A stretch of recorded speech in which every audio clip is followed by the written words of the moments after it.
Olá, meus amigos. Vamos ver algumas questões de matemática envolvendo aí contextos da nossa vida diária, situações práticas, que são questões no formato do Enem, questões que possivelmente você tenha que resolvê-las nas próximas provas.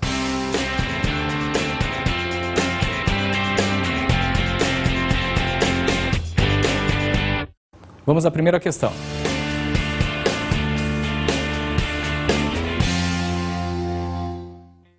O banheiro de uma casa tem o formato de um paralelepípedo retângulo. O pé direito, distância entre o chão e o teto desse banheiro, é de 3 metros. Enquanto as distâncias entre as paredes paralelas entre si são 4 e 5 metros. O chão do banheiro está revestido com porcelanato, o teto está pintado com uma tinta branca e as paredes são todas completamente azulejadas. Se o único tipo de azulejo utilizado apresenta o formato quadrado e tem lado de 20 centímetros, a porta tem medidas de 80 centímetros por 260 centímetros e a janela tem 40 centímetros por 80 centímetros. Quantos azulejos foram usados para cobrir as paredes desse banheiro? Letra A, 890. Letra B, 1150. Letra C, 1290. Letra D, 1350. Letra E, 1690. Nesse banheiro existem 4 paredes, sendo que 2 são do tipo A e 2 do tipo B, conforme a figura. Observe que a figura nos mostra as paredes tipo A e tipo B e o chão. Note que o pé direito, a altura do banheiro é 3 metros. Uma das paredes tem uma dimensão 4 e a outra parede tem outra dimensão 5. Então, dessa forma, teremos 2 paredes do tipo A e 2 paredes do tipo B. Nas paredes do tipo A, podemos colocar 500 dividido por 20 igual a 25 azulejos na horizontal. E 300 dividido por 20 é igual a 15 azulejos na vertical. O número de azulejos na parede do tipo A é o produto 25 por 15, que resulta em 375 azulejos. Ou seja, cada parede do tipo A terá 375 azulejos. Nas paredes do tipo B, podemos colocar 400 divididos por 20 igual a 20 azulejos na horizontal e 300 divididos por 20 igual a 15 azulejos na vertical. O número de azulejos nas paredes do tipo B é o produto 20 por 15, ou seja, cada parede terá 300 azulejos.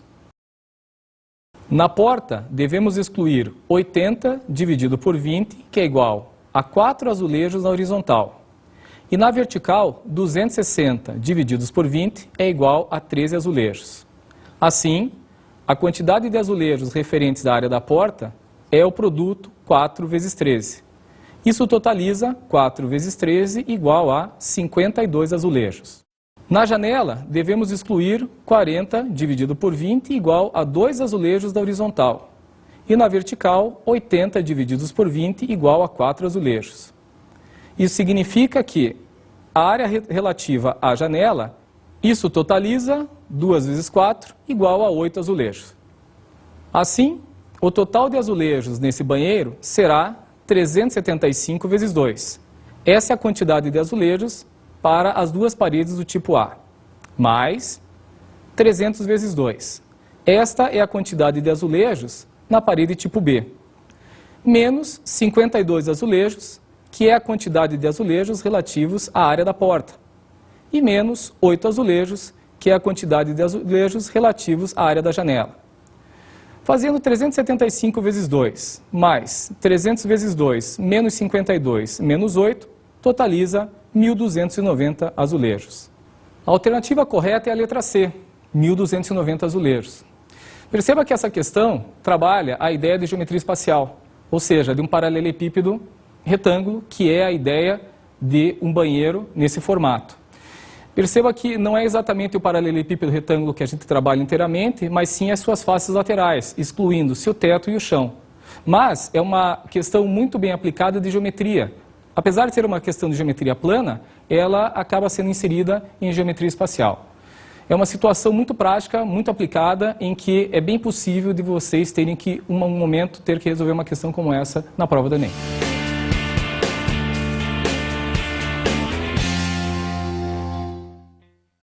Durante uma aula de geometria, um professor apresentou algumas propriedades válidas para trapézios. Para conhecer tais propriedades, é necessário saber alguns detalhes a respeito dessa figura. Número 1. Os segmentos IJ, GH e EF são segmentos paralelos às bases do trapézio. Número 2. O segmento IJ passa pelo ponto de encontro das diagonais. Número 3. O segmento GH divide o trapézio maior em dois trapézios menores e semelhantes entre si. Número 4. O segmento EF é a base média do trapézio, ou seja, é o segmento equidistante das duas bases. Estabelecendo que a base AB, a medida é igual a A, e a base CD, a medida é igual a B, o professor enunciou que: propriedade 1. O segmento EF corresponde à média aritmética, MA, entre A e B, ou seja, o segmento EF é igual a A mais B sobre 2. Propriedade 2. O segmento GH corresponde à média geométrica, MG, entre A e B, ou seja, o segmento GH é igual à raiz quadrada do produto AB. Propriedade 3. O segmento IJ corresponde à média harmônica, MH, entre A e B, ou seja, o segmento IJ é igual a 2 vezes A vezes B, dividido por A mais B. Quando o professor estava quase terminando a aula, ele disse que, na disciplina dele, a média das duas provas realizadas em cada bimestre, a nota bimestral, funcionava segundo o quadro. Observe que o quadro é dividido em duas colunas, e na primeira coluna estão os bimestres. Na segunda coluna, o tipo de média entre as notas obtidas nas duas provas. Então, no primeiro bimestre, vai ser adotado o critério da média aritmética. No segundo bimestre, vai ser adotado o critério da média geométrica. No terceiro bimestre, vai ser o critério da média harmônica e no quarto bimestre, a média aritmética. Além disso, lembrou que a média anual, nota final, seria a média aritmética entre as notas bimestrais e que a condição para aprovação era ter nota mínima 6, sendo que todas as provas teriam pontuação indo de 0 a 10. Depois dessas notícias, 5 alunos fizeram alguns comentários, sendo que o único correto é: letra A.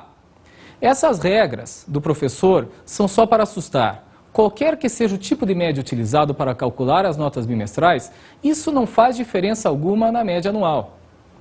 Letra B. Se em cada bimestre eu tirar 10 em uma das provas e 2 na outra, a minha nota final será 6 e eu seria aprovado. Letra C. Seria mais fácil passar de ano se a média usada em todos os bimestres fosse aritmética. Letra D. Seria mais fácil passar nessa disciplina se a média usada em todos os bimestres fosse aritmética, ainda que eu tirasse a mesma nota em todas as 8 provas do ano. Letra E. Com o método desse professor, se eu tirar alguma nota 0, qualquer que seja o bimestre, ficarei com a respectiva nota bimestral igual a 0. Vamos acompanhar a resolução dessa questão fazendo uma comparação dos segmentos no trapézio com as médias aritmética, geométrica e harmônica. Observe comigo. O segmento EF, de acordo com o desenho do trapézio, ele é maior que o segmento GH, que por sua vez é maior que o segmento IJ. Com isso, a gente pode concluir que, se esses segmentos estão relacionados à média aritmética, geométrica e harmônica, respectivamente, eu posso afirmar que a média aritmética relativa ao segmento EF, ela é maior do que a média geométrica relativa ao segmento GH, que, por sua vez, é maior do que a média harmônica que está relacionada ao segmento IJ. Os segmentos mostrados no trapézio indicam que a média aritmética é maior que a média geométrica, que por sua vez é maior que a média harmônica. A rigor, essas médias podem coincidir quando são calculadas entre números iguais. Geometricamente, isso só ocorreria se a figura fosse um retângulo. A alternativa correta é a alternativa da letra C. Seria mais fácil passar de ano se a média usada em todos os bimestres fosse a aritmética. É uma questão interessante que envolve a parte de geometria plana junto com as médias abordadas no ensino médio. Uma dessas médias é muito utilizada pelos alunos quando eles precisam calcular as suas notas bimestrais ou anuais, não só em matemática como em outras disciplinas. As outras duas médias não são tão utilizadas em larga escala como a média aritmética. É interessante você perceber que para dois números quaisquer A e B, a média aritmética vai ser sempre maior do que a média geométrica, que por sua vez vai ser maior do que a média harmônica. Existe um único caso em que essas médias serão iguais, quando A e B forem iguais. Então é interessante perceber esse caso das três médias, o caso específico onde as médias são iguais. Uma questão muito interessante abordando um pouco da álgebra das médias e a geometria imbuída a ela. Ok? Vamos à próxima questão.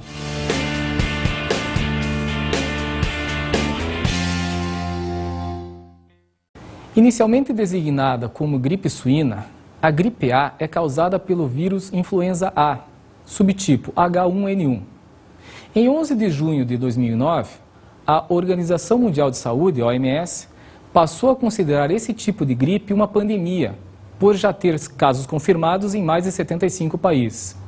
A tabela mostra os dados relacionados a essa doença em alguns países no dia 3 de julho de 2009. A tabela é dividida em 3 colunas. Na primeira coluna está o país, na segunda coluna os casos confirmados e na terceira coluna o número de mortes.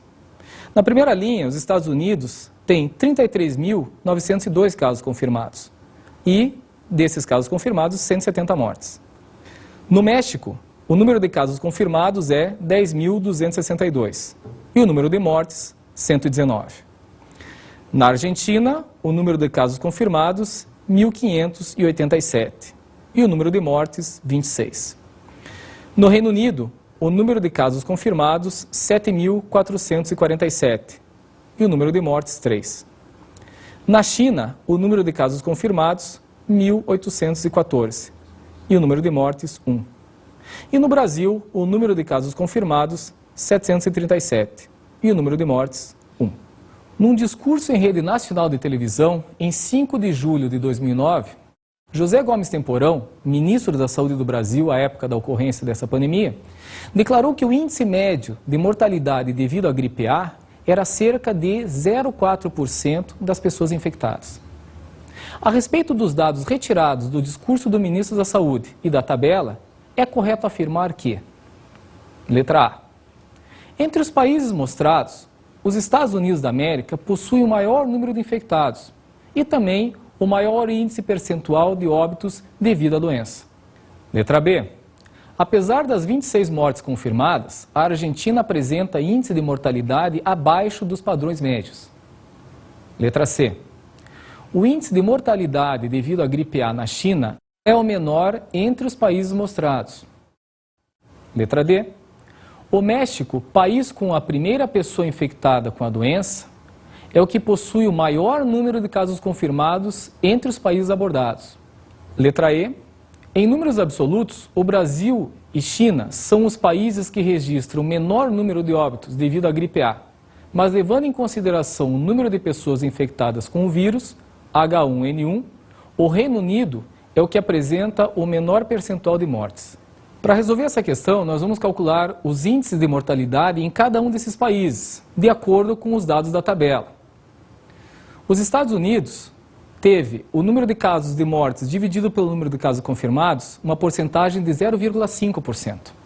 No caso do México, o número de mortes dividido pelo número de casos confirmados deu uma porcentagem de 1,16%. A Argentina, o número de mortes dividido pelo número de casos confirmados deu uma porcentagem maior, 1,64%. No caso do Reino Unido, o número de mortes pelo número de casos confirmados deu 0,04%. A China, o número de mortes dividido pelo número de casos confirmados deu 0,06%. E o Brasil, a quantidade de mortes dividido pelos números de casos confirmados deu apenas 0,14%. Assim, o Brasil e a China têm menos casos que os outros países, mas o Reino Unido é o que apresenta a menor taxa de mortalidade devido à gripe A. Assim, a resposta correta é a letra E. Em números absolutos, o Brasil e a China são os países que registram o menor número de óbitos devido à gripe A. Mas levando-se em consideração o número de pessoas infectadas com o vírus H1N1, o Reino Unido é o que apresenta o menor percentual de mortes. É uma questão que trabalha a ideia de razão, com o número de mortes pelo número de casos confirmados. Os dados da tabela são dados que dificultam esta divisão. Você pode perceber que as porcentagens obtidas são porcentagens, primeiro, muito próximas e, segundo, muito pequenas. Isso pode gerar uma dúvida para o aluno que está fazendo esse cálculo sem ter uma calculadora disponível. Apesar de ser uma questão de difícil resolução em termos de divisão, é uma questão assim interessante do ponto de vista de informação e até de comparação. Pelas alternativas, o aluno poderia eliminar algumas e talvez pensar em cima de outras que seriam prováveis respostas.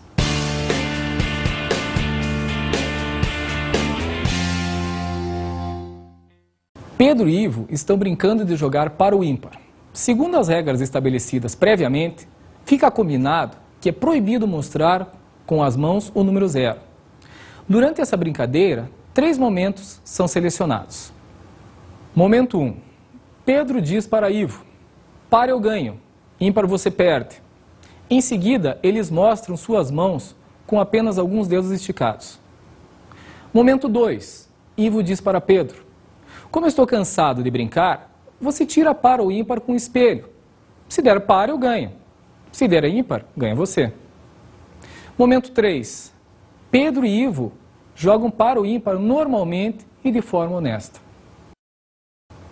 Levando-se em consideração apenas esses 3 momentos da brincadeira, quais são, respectivamente, as probabilidades de Pedro ganhar em todos os momentos, de Ivo ganhar pelo menos em um dos 3 momentos e de Pedro obter 2 vitórias durante os 3 momentos?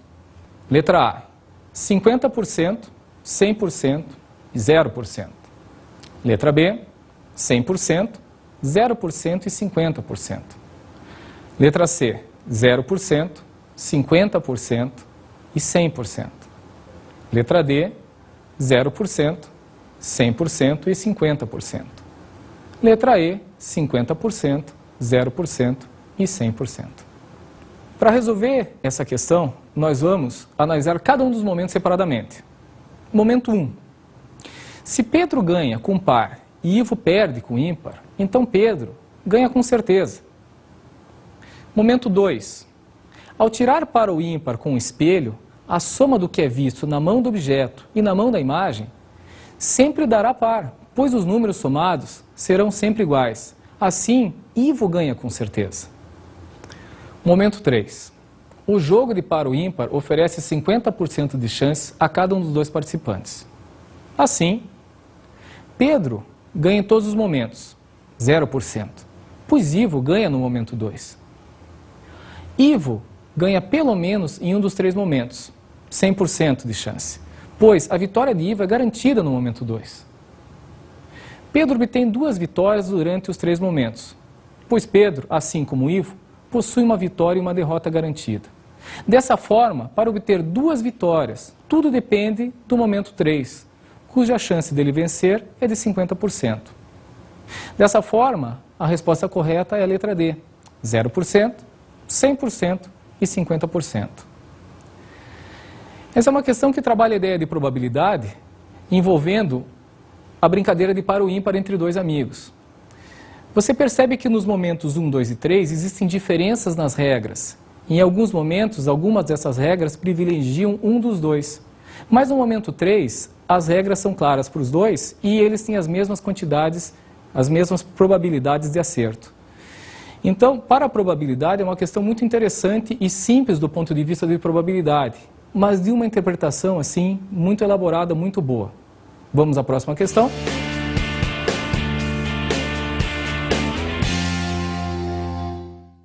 Desde que os carros flex bicombustíveis foram lançados, os consumidores fazem uma importante pergunta: é mais econômico abastecer o carro com álcool ou gasolina?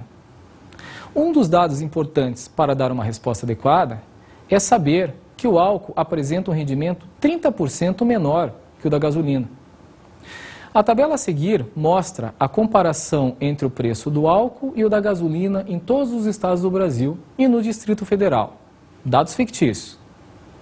Como você pode observar na tabela, ela é dividida em duas colunas, onde na primeira coluna estão os estados e na segunda coluna a relação álcool-gasolina.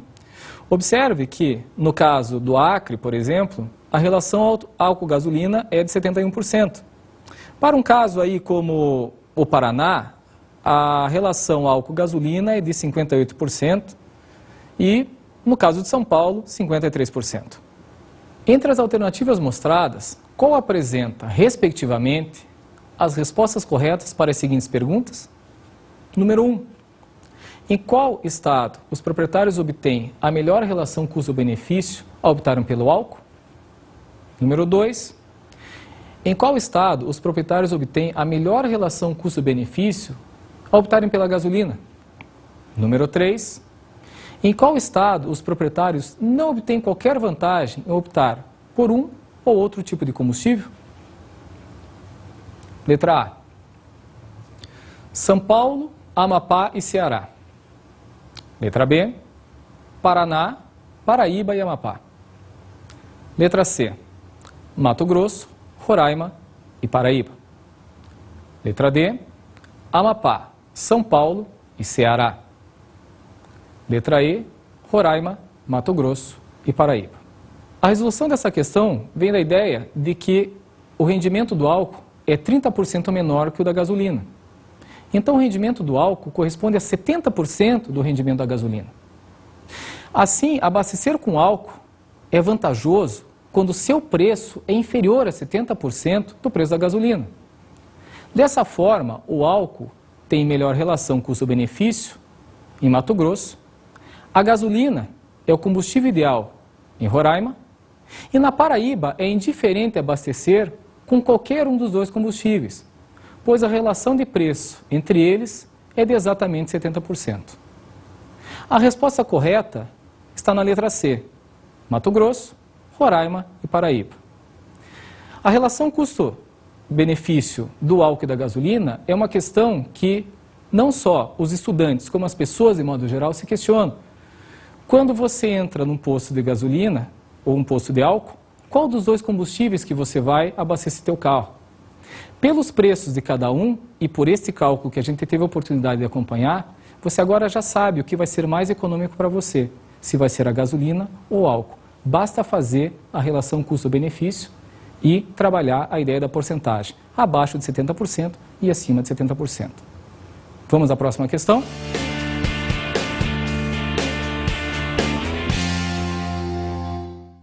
Em uma indústria, as despesas gerais correspondem a 90% das receitas conseguidas com as vendas das mercadorias produzidas.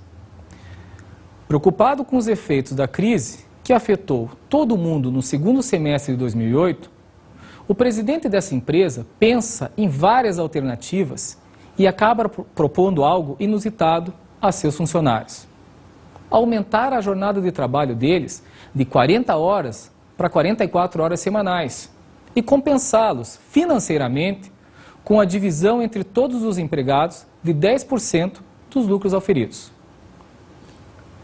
Supondo que as receitas com as vendas variem proporcionalmente com o tempo de trabalho dos funcionários e a lucratividade da indústria, diferença entre receitas com as vendas e gastos, mas antes do pagamento do abono prometido aos empregados, não se altere. Assinale a alternativa correta. Letra A. A proposta do presidente da empresa é justificável, pois aumenta o lucro real da empresa em 10%. Letra B. A proposta do presidente da empresa é justificável, pois aumenta o lucro real da empresa em 1%. Letra C. A proposta do presidente da empresa é injustificável, pois diminui o lucro real da empresa em 10%. Letra D. A proposta do presidente da empresa é injustificável, pois diminui o lucro real da empresa em 1%. Letra E. A proposta do presidente da empresa não altera a lucratividade da empresa, pois o acréscimo na receita e lucros é inteiramente repassado aos funcionários. Como a jornada de trabalho vai passar de 40 horas para 44 horas semanais, o aumento que ela sofrerá será de 10%. Com isso, as receitas aumentarão também em 10%. Seja R1 igual a R, a receita inicial. Após o aumento da jornada de trabalho, ela passará a ser R2, que é igual a 1,1R. Como a lucratividade não se altera, o lucro da empresa, que antes era L1 igual a 0,1R, passará a ser L2, que é igual a 0,11R.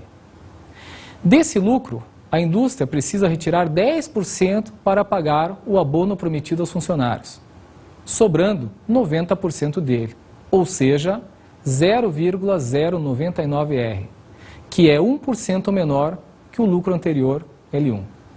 A alternativa correta é a letra D. A proposta do presidente da empresa é injustificável, pois diminui o lucro real da empresa em 1%. Essa questão trabalha a ideia de porcentagem envolvendo lucro e receita e custo. Essa equação é uma equação assim, bastante solicitada e algumas pessoas, alguns alunos têm dificuldade de equacionar o lucro em função da receita e do custo. Mas não é uma questão difícil do ponto de vista matemático. Ela é muito mais interpretativa do que propriamente uma questão para você calcular alguma coisa, para você calcular um determinado dado ou uma razão, algum fator desse tipo.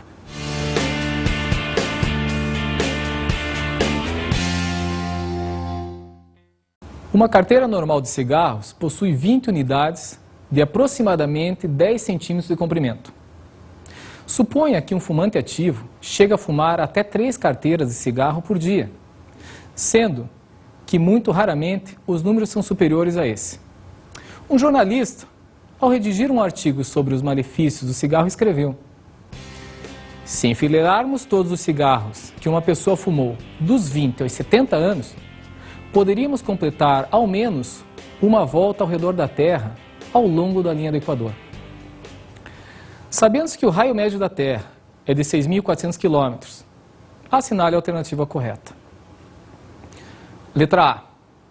O jornalista poderia ter sido mais enfático em seu artigo, visto que com o enfileiramento dos cigarros citados, seria possível dar mais de 3 voltas ao redor da Terra. Letra B. O jornalista cometeu um grande exagero na escrita do artigo, provavelmente com o intuito de ser enfático em seu comentário. Letra C. O jornalista poderia ter dito que, apenas no primeiro ano de vício, os cigarros fumados pela pessoa formariam enfileirados uma linha capaz de dar a volta na Terra. Letra D. O jornalista não poderia fazer qualquer comentário sobre os cigarros fumados e a distância que eles cobririam se fossem enfileirados.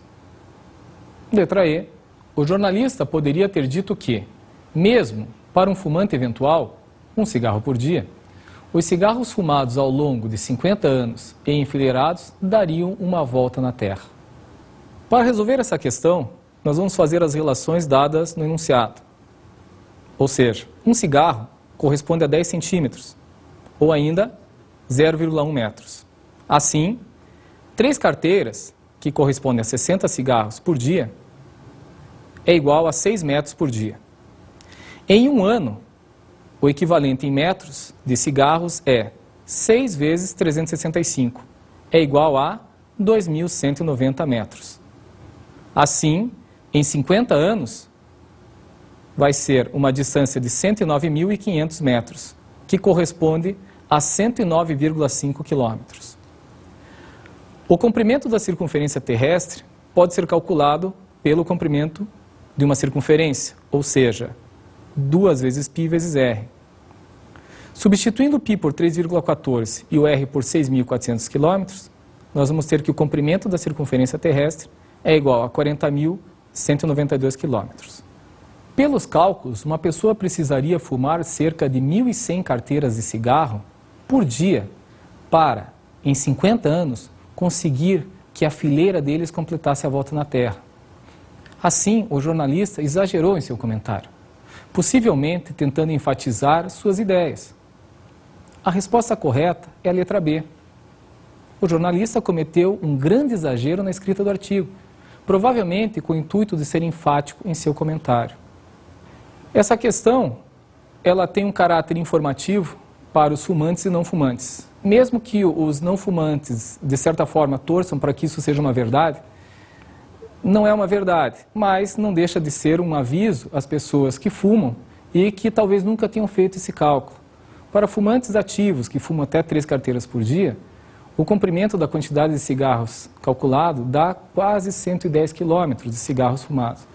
As relações matemáticas mostram isso. São cálculos simples que podem ser aplicados no dia a dia para um fumante, uma pessoa que não tem essa noção.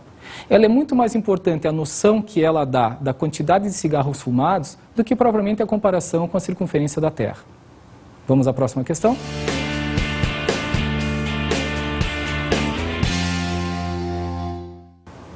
A figura mostra a representação de um cubo, um hexaedro regular. Para montar um sólido tridimensional como este, é possível fazer inicialmente sua planificação, representação plana de suas faces interligadas por arestas, e depois recortes, dobraduras e colagens.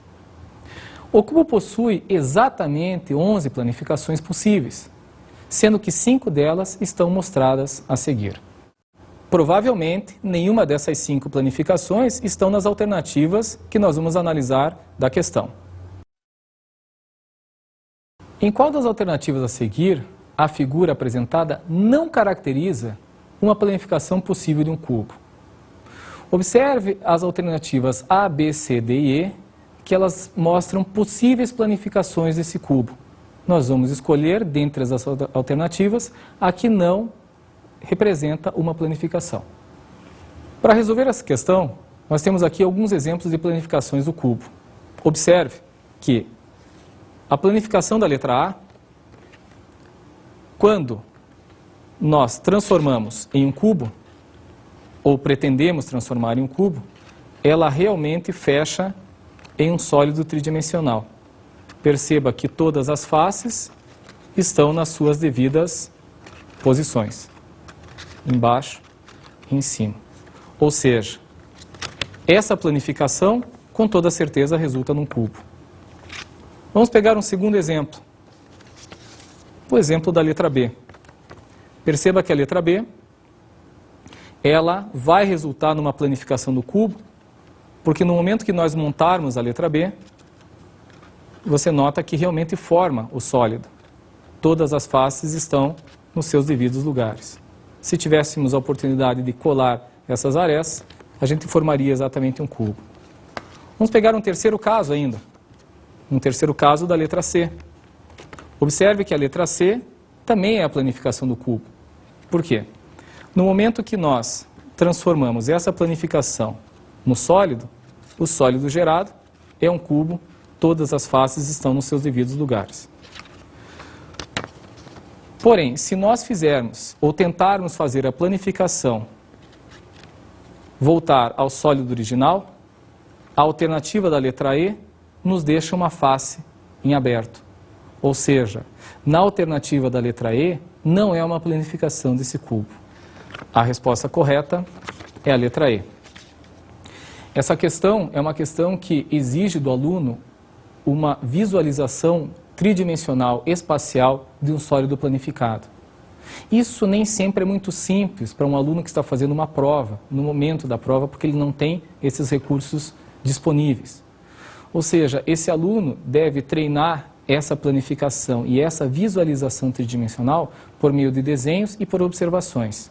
Dessa forma, ele, numa questão como essa, terá mais facilidade para observar se realmente a planificação resulta num cubo ou não resulta num cubo.